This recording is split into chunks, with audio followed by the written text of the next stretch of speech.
Kita kan rempang gararan barang, apalagi IKN, itu semua kan 1502, 200 rumah suruh digusur, yang punya rumah suruh ngancurin sendiri. Keren ya? PKI mana yang kau dustakan? Orang udah ngedukung, bikin menang, sudah menang, mau digusur, rumah sudah di situ puluhan tahun, mau digusur, tapi suruh ngancurin sendiri. Saya tanya mantu dah, rumah itu mau digusur sama Pak Lurah. Pak Lurah bilang, rumahnya mau saya hancurin atau ngancurin sendiri. Asik ya? Itulah Indonesia, begitu. Apa Anda mau menganggap saya memfitnah? Kan Anda itu berita semuanya. Betul nggak ada 200 rumah yang harus dihancurkan? Dan enak sekali tuh Cina-Cina tuh ngomong. Kan itu kan Cina semua tuh, pimprov-pimprovnya enak banget. Saya ceramah bahaya penjajahan Cina. Kenapa memang? Sejak 2011 sempat diketahui ada 7 orang berseragam pasukan Cina perempuan itu di pusat persenjataan angkatan udara di Halim. Saya langsung cross check ke beberapa tenda. Jadi bapak-bapak, ibu-ibu, saya ini orang kampus dan saya orang yang langsung berhubungan dengan lembaga itu. Makanya ketika saya ditangkap saya bingung juga. Saya langsung resmi, bukan tukang cendol, bukan tukang bedang jahe. Oke ya, mudah-mudahan dipahami. Kita tutup yang terakhir. Yang terakhir adalah ikhlas. Nah, saya akan berkisah. Ikhlas itu adalah sebuah nilai yang membuat orang tidak akan pernah merasa lelah dan tidak akan pernah merasa bosan. Sang pembosan dia harus bertanya apakah dia mengerti hakikat amal yang dikerjakan. Ketika orang bosan dengan sholat malam, emang itu sholat malam ngapain? Gitu ya. Ustaz, kalau ngisi acara materi juga diulang-ulang. Saya tanya sama antum kalau sholat 5 waktu, subuh berapa rakaat? 7 rakaat, 17 rakaat. Setiap rakaat pakai Al-Fatihah enggak? Bosan enggak? Nah, ini penting saya ngomong. Pepatah mengatakan lancar kaji karena diulang. Kita ini kan kadang-kadang menganggap sesuatu yang diulang dianggap sesuatu yang harus dijauhi, padahal pengulangan itu kadang-kadang memberikan filosofi. Kita mulai dengan kisah dihukum matinya Syed Qutb. Syed Qutb adalah seorang ulama yang sangat terkenal dengan kitab tafsirnya Fi Zilalil Quran. Ketika dia akan dihukum mati, dihukum gantung, dia memberikan penjelasan di hadapan para wartawan orang banyak. Saudara-saudara, atas vonis pemerintah Mesir saya dihukum mati, tidak ada kesedihan dan keraguan. Saya cuma mau bercerita. Dari kecil saya tidak mengerti apa-apa. Saya belajar huruf demi huruf dari umi saya, dari alif sampai ya. Kemudian saya belajar baca Quran, saya baca Al-Fatihah. Hafalan saya bagus, bacaan saya bagus. Ketika saya madrasah aliyah, saya sudah bisa jadi imam di kampung saya. Ketika saya jadi mahasiswa, saya sudah mulai bisa presentasi tentang tafsir Al-Fatihah. Al-Fatihah terus ya. Ini kadang-kadang ulang lagi, materinya ulang ya. Sekarang saya ngomong gitu terus. Saya udah sering dengar gitu. Atau orang kalau nggak memahami, pengulangan itu dia punya nilai tersendiri. Ada bagian yang harus kita pertemukan. Jadi sampai pada titik tertentu, Syed Qutb mengatakan ketika dia menerangkan, akhirnya aku sempat menuntaskan kitab tafsir. Jadi para jamaah semua, kita semua harus memahami kemuliaan itu sebetulnya tidak ada urusan dengan berapa jumlah uang dalam rekening.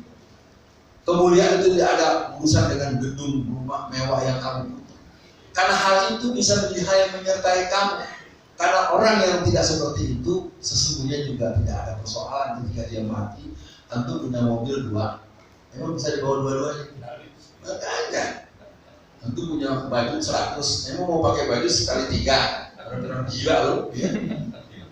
Ya kan, dia raguan banyak tuh. Punya sepatu berapa setel, pakai satu juga. Ibu juga sama kan, beli tas macam-macam kan. Emang ibu mau kalau lagi jago mau dibawa 3 tas? Dibilang oh tamor, itu pasar, borong. Oke ya, nah, kita masuk kisah terakhir. Dalam sejarah Islam ada sebuah pertempuran yang tidak seimbang, di mana pasukan Islam kelihatannya akan kalah. Maka seorang analis dari bagian intelijen perang Islam memberikan bisikan pada komando pasukan Islam.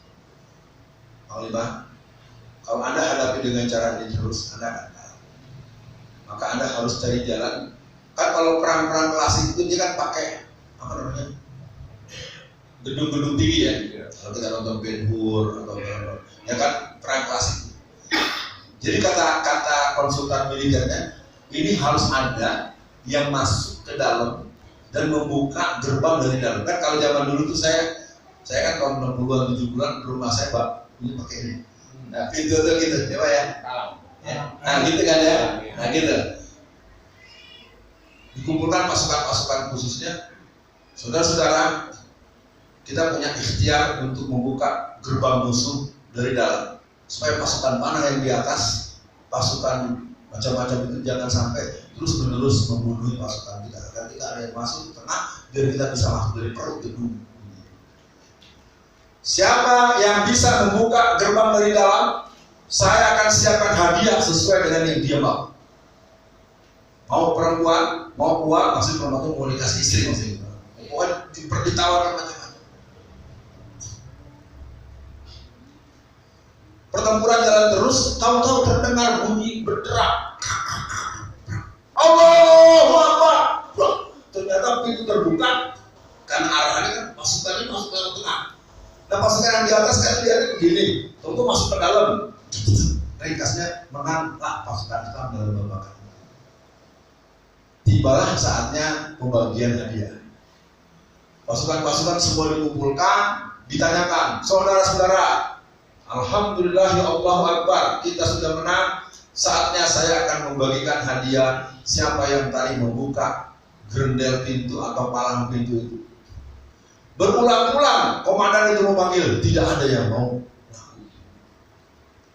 Pasukan itu macam-macam Pak, ada yang model Abu Ubaidah, wah, macam-macam dia menampakkan kan gitu. Capek dia ngomong, nggak ada yang jawab. Terus, ya sudah, kalau tidak ada kita bubar. Ketika dibubarkan, ada seorang bilang, Panglima, bolehkah saya memberi kabar tentang yang bersangkutan? Kenapa kamu nggak bilang dari tadi? Kalau kamu tahu, sabar dulu. Saya cuma tanya boleh atau tidak? Boleh, tapi orang itu memberi syarat.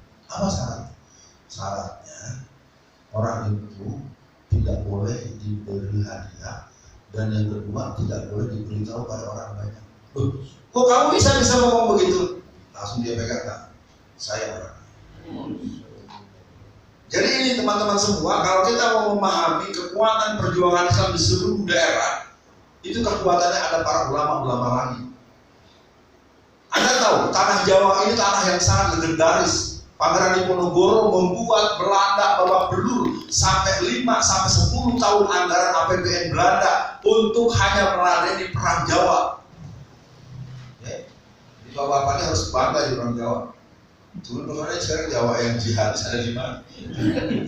Ustaz yang ngomong kecil dikit aja coret, gimana? Nggak boleh, asrah gitu. Ya, Bapak nggak nerima sama saya.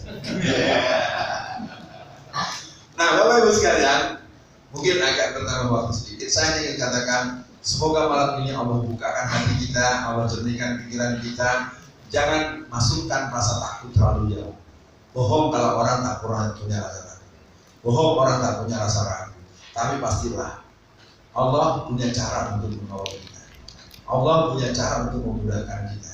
Saya adalah saksi mata dengan resiko masuk penjara membuktikan bahwa Ahok yang modal 20 triliun juga tidak pernah di Jakarta.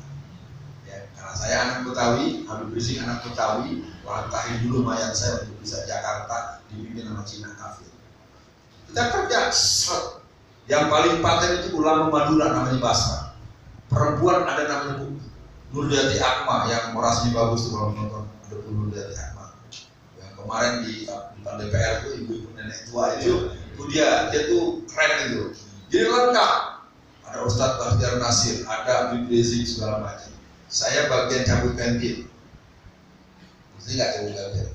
Ente boleh punya mobil yang harganya 50 miliar. Kalau pentilnya dicabut, tapi saya dapat hadiah 4 tahun penjara. Oke, sekian pemirsa, tidak ada yang istimewa. Semoga malam ini Allah satukan kita memberikan muhajirin dan ansar. Saya kembalikan dulu pada teman baca. Masya Allah, Bapak Ibu sekalian, apa yang beliau sampaikan kita betul-betul berasa mungkin bahasa gaulnya kurang teknik. Kita sementara ini mendapat narasumber yang datang-datang. Alhamdulillah kali ini kita dapat narasumber yang menghentakkan perasaan kita beberapa siang ini. Sekarang sungguh sangat memprihatinkan. Tapi beliau hidup di Jakarta atau persis, bahkan sampai malam ini ada teman-teman masih di Jakarta, yaitu dari Magelang, dari teman-teman kita bisa saya sebut namanya, masih di Jakarta untuk memperjuangkan hak-hak kita kian ditindas oleh bapak-bapak sekalian berbahagia. Nah, nggak ada jeleknya, silakan Bapak Ibu ingin menanyakan sesuatu, nggak usah khawatir. Jangan keras seperti Ustaz Alfian yo mati, yo mati, wani yo mati, orang wani yo mati, dakwah yo mati, nggak dakwahnya. Beliau banyak YouTube. Silakan Bapak sekalian. Ya, saya silakan satu. Saya silakan. Ya, langsung saja. Terima kasih.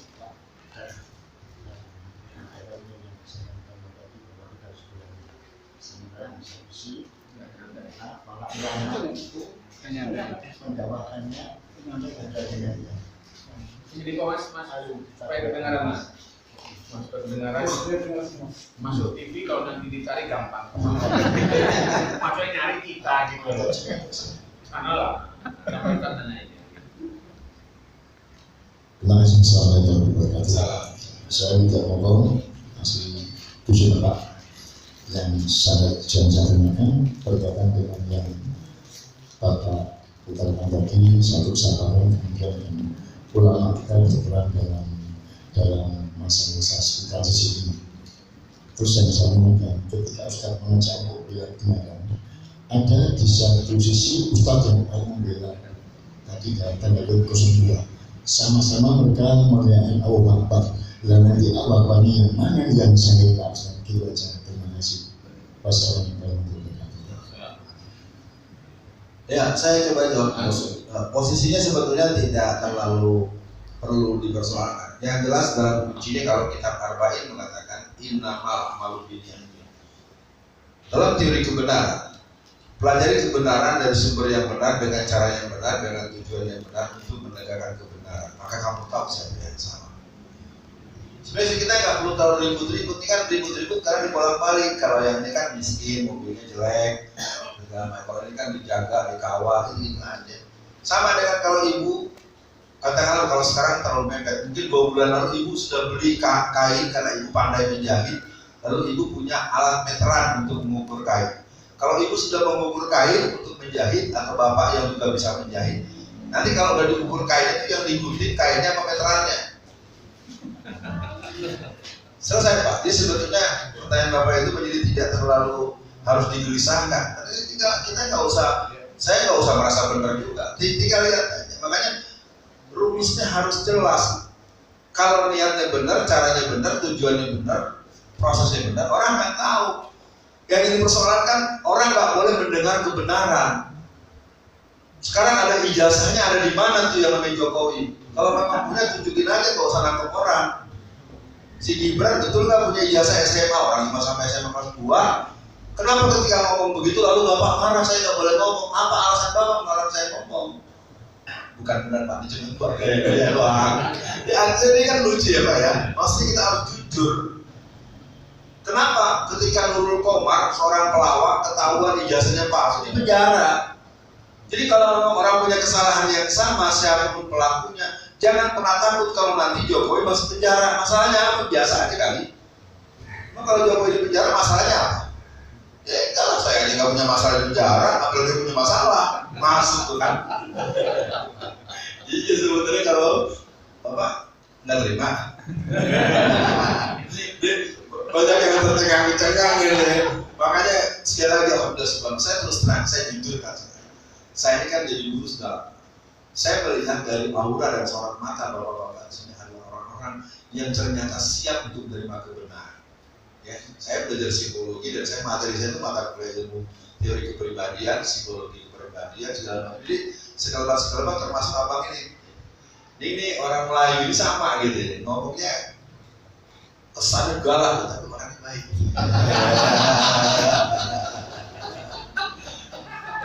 Udah jam 9. Kalau ibu-ibu ada kok. kita kasih lanjut ya. Lanjut. Ya.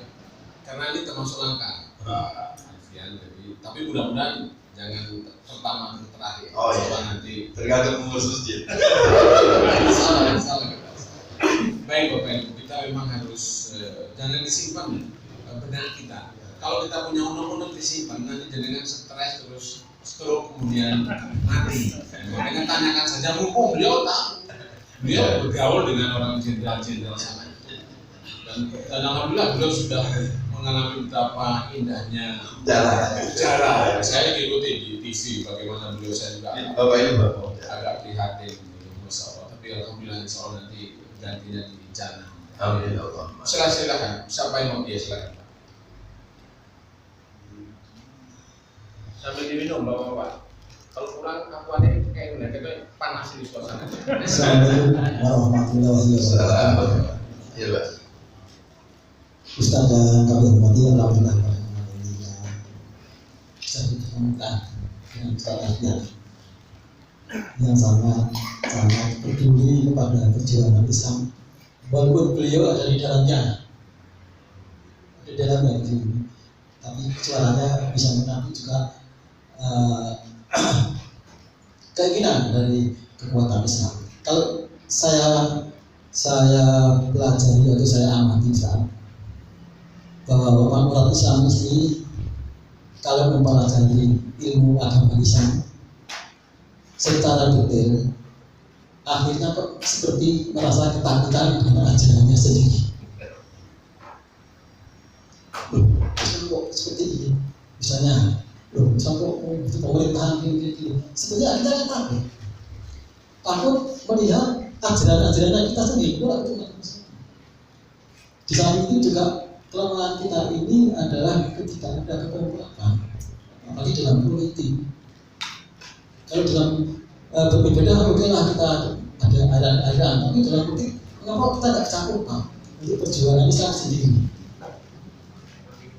Jadi sebaiknya bagaimana umat Islam ini supaya ulahnya dalam perjuangan politik ini bisa tercapai. Karena selama kita masih terpecah-pecah, kita sendiri malah menjadi olokan dari yang lain. Sampai kita sendiri, mereka yang bertepuk tangan, kita mudah sekali diadu. Orang Islam sendiri menolak orang Islam sendiri. Bagaimana sebaiknya kita untuk berjalan ke depan? Terima kasih Ustaz. Wassalamualaikum warahmatullahi wabarakatuh. Bapak Ibu sekalian, saya mau melaporkan dulu. Pemilu kali ini umat Islam itu mengalami kemajuan partisipasi yang luar biasa. Pemilu kali ini yang ikut pemilu 83%. Ya, karena pemilu 2019 itu cuma sekitar 69.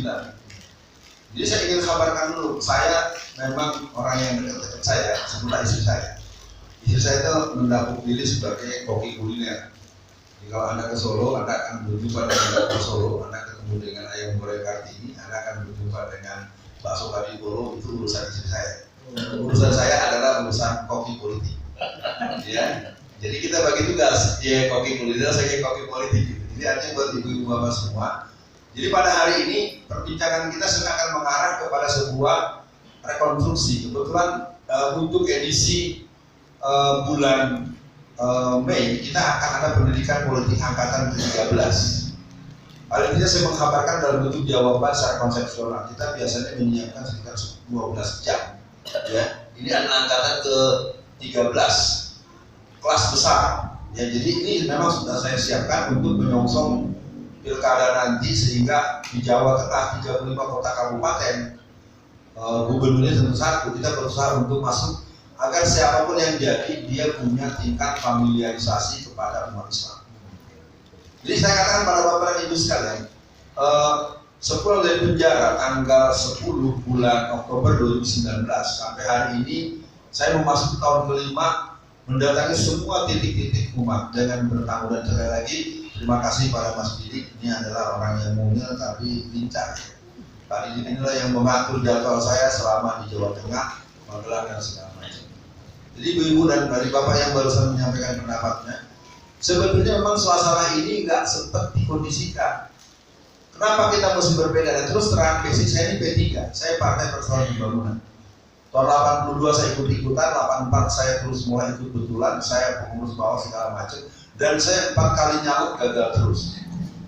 Bapak boleh menertawai saya, tapi saya pegang arahan dari ibunda almarhumah, dan saya pegang arahan dari Dr. Muhammad Nasir.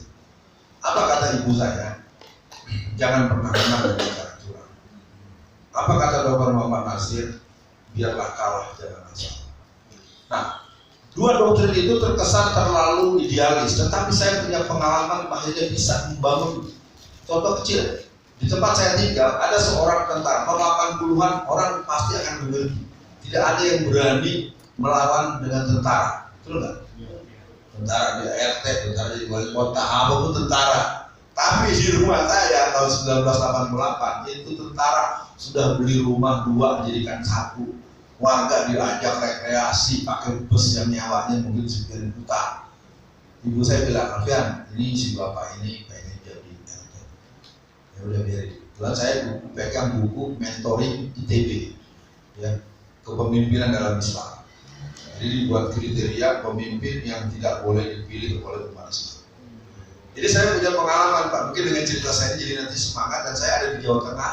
Tapi tentu mungkin kalau forumnya spesifik, misalnya abang nyalon jadi Bupati Magelang gitu misalnya, ini Magelang bukan? Ya.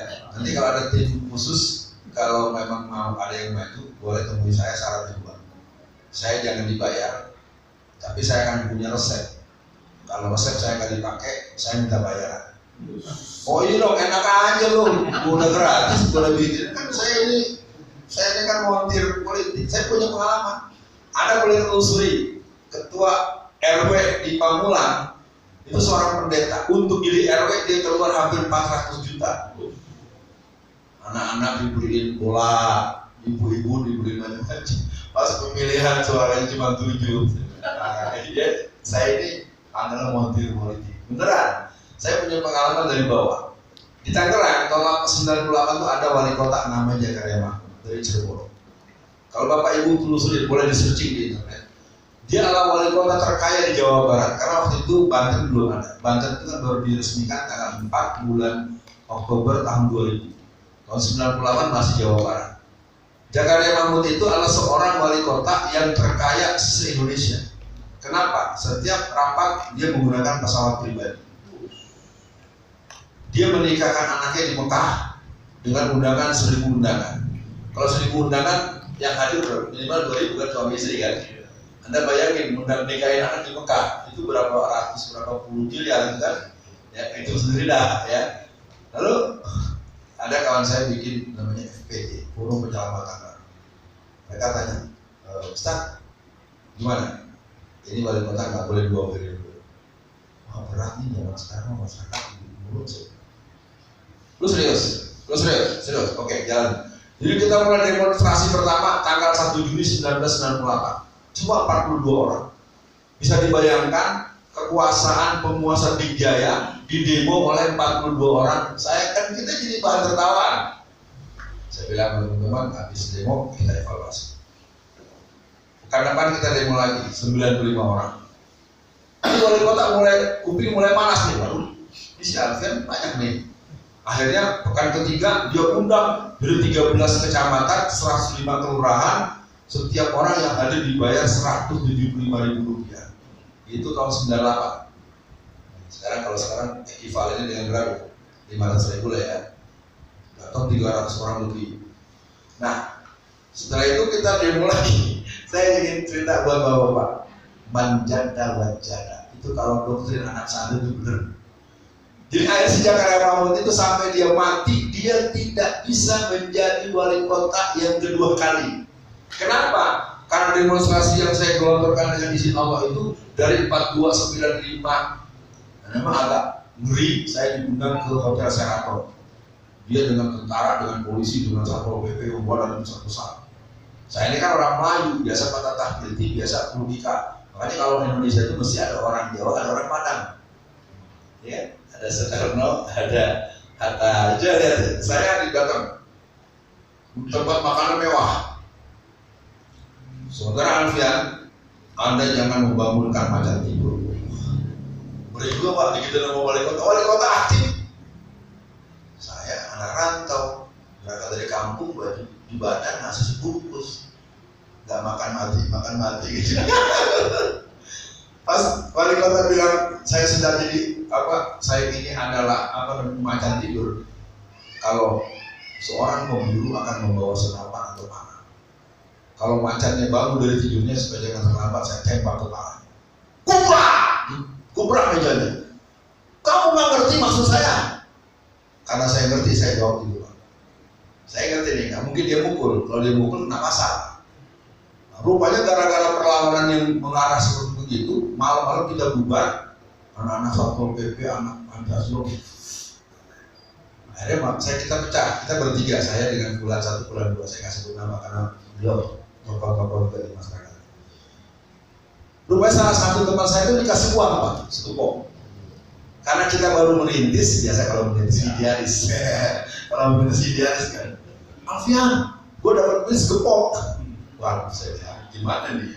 Ini yang begini nih Pak, yang suka bikin pecah gitu tuh Pak. Saya juga mau dikasih duitnya, tapi yang dikasih dia kan gitu.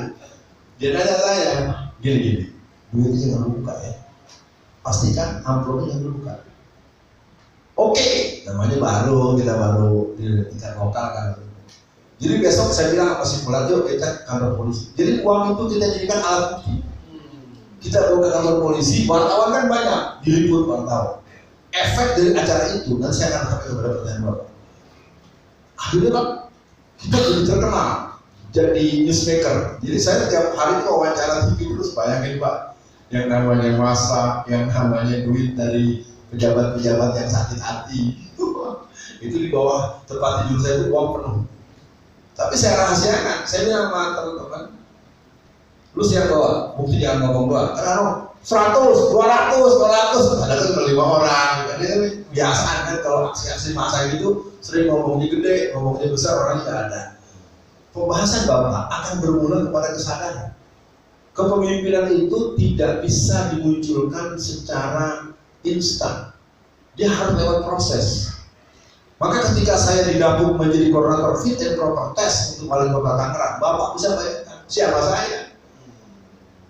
Orang rantau, nggak punya rumah, cuma dosen biasa. Saya jadi koordinator fit and proper test untuk 5 calon pasangan wali kota Bogor. Silakan tanya semua orang. Jadi cerita saya konteksnya adalah kita ini sekarang membutuhkan orang-orang yang terlibat secara empiris.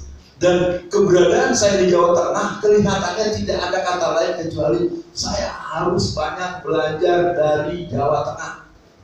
Jawa Tengah adalah tanda Islam ini akan bangkit atau tidak. Semua orang tidak akan mungkin lupa dengan Solo. Siapa itu namanya Sudarmo Hadi? Mungkin namanya tak dikenal, lebih dikenal dengan Haji Salahuddin, pendiri Syarikat Dagang Islam. Jadi Jawa Tengah ini, nah sekarang kita nih mau 7 bulan lagi nih, Bapak siap jadi gubernur apa jadi wali kota bukan? Ya. Nah sekarang kembali kepada pertanyaan tadi, kemungkinan ketika ada pandangan-pandangan yang berbeda, kata kuncinya karena kita tidak berinteraksi. Sering kita melihat persoalan hanya berdasarkan persepsi orang lain. Itu tadi, ini takbir, ini takbir, ini takbir. Kita cari, itu takbirnya kenapa? Dibayar berapa lu? Di soal itu bukan berarti saya nggak suka uang, bohong aja saya nggak suka uang. Cuma kan ketika ada pada sebuah sistem kerja yang menghormati, orang akan lihat. Nah itulah sebetulnya bapak-bapak, ibu-ibu, kalau memang nanti ini sudah selesai, saya punya request boleh. Bu, yang belum jangan pulang dulu, kita berdoa bareng biar masjid ini nanti akan jadi masjid yang punya daya pancar perjuangan Islam masa-masa. Ini bulan Ramadan loh, ya Bapak nggak terjawab semua nggak apa-apa Pak, yang penting Bapak udah mau nanya udah bagus Pak. Kenapa? Karena relasi sosial politik ini sering berangkat daripada sebuah ketidakmauan kita untuk melihat selain aku ada orang lain. Menganggap pendapat dia harus dipenuhi, orang lain tak boleh didengerin. Karena kalau kita mampu, dunia ini kan panggung sandiwara, kita tinggal olah, yang penting jangan berbeda dengan skenario utama. Kalau kita baca Al-Baqarah dari ayat 1 sampai ayat 20, tinggal jelas Bapak mau ngambil peran mukmin, munafik atau kafir. Jadi sebenarnya kalau kita mau paham Al-Baqarah ayat 1 ke 20, kita dapat pelajaran tentang peran utama kehidupan di dunia. Mengambil peran yang mana? Ada 3. ambil sendiri. Kalau orang beriman tuh gimana? Sebenarnya gitu. Nanti kalau kita tarik surat Al-Anfal, kita tarik lagi surat nanti Al-Mu'minun. Jadi Quran itu kan sebenarnya punya anatomi yang bisa dimainkan kemana saja. Itu orang yang para ahli tafsir. Karena kuncinya perbedaan-perbedaan, ketidaksanggupan kita untuk membuat regulasi, karena kita tidak pernah melakukan pembicaraan untuk mengarah pada sebuah pencapaian. Saya bersyukur betul terus terang, Solo nambah 2 jadi 7 kursi. Saya bukan PKS ya. Saya ini wakil ketua umum Masyumi bidang ideologi.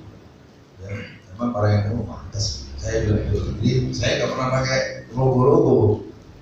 Bintang bulan Masyumi, Palu Arit PKI. Nah, nanti kalau ada yang punya kakek nanya deh tuh. Tuh segitu aja tuh. Saya tanya sama kakek dulu. Pak ada yang begini nih, Ustaz Rafian nih. Ini apa nih maksudnya? Karena tokoh-tokoh Masyumi itu kebanyakan dari Jawa Tengah. Mau sebut siapa? Asman Sudonuju, Prawoto Mako Sasmito. Keren Pak, Jawa Tengah itu keren. Ayo bangkitkan kembali jiwa panganan di Ponorogo. Di Ponorogo harus kembali berkibar. Di Ponorogo pasukan yang dididik oleh Ghozi. Dia adalah pendidikan yang oleh pasukan dari Kekhilafatul Islam. Jadi pimpin perangnya keren Pak. Belanda aja sampai kecil kan bukan kalah, ditipu kan, dijebak. Ya, dijebak. Kalau perang terus, nah orang teman malaikat setiap malam sholat malam. Itu kalau orang nanti Bapak Ibu boleh buka Quran surat 3 ayat 123 125 atau surat 41 lihat ayat 30 sampai 35. Jadi Bapak Ibu sekalian, ini adalah saatnya kita berinteraksi dengan Quran. Syahrul Ramadan adalah unzila fil Quran hudan linnasi wa bayyinatin minal huda wal furqan. Itu yang ditakuti. Kenapa orang-orang komunis itu membakar Quran?